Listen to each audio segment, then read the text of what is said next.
This session that I just attended was on the topic of food and faith, but really the session was an engaging dialogue with everybody who was in the room.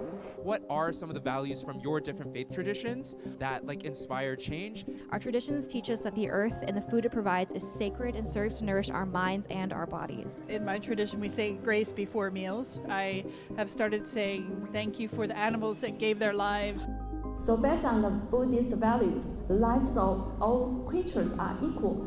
That is, in this world, we eat only plant-based food and cherish all the food on the table without any waste. 佛教的观点就是众生平等，然后每个动物，它其实动物、植物，它们都有权利可以自由自在地生活在这个土地上面。Oh, this panel on plastics.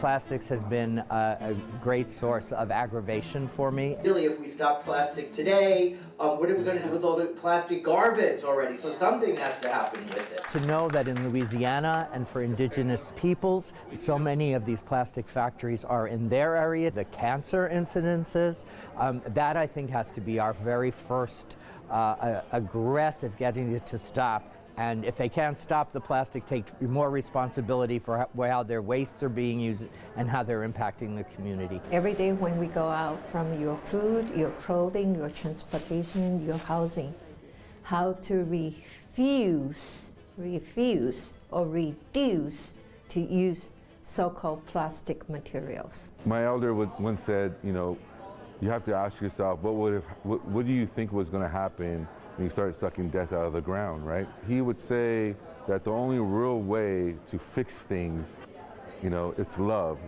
Because if you love the air like you love your children and your loved ones, and you're gonna want to make sure that the air not just survives but thrives. You're gonna want that air to be healthy, to be clean.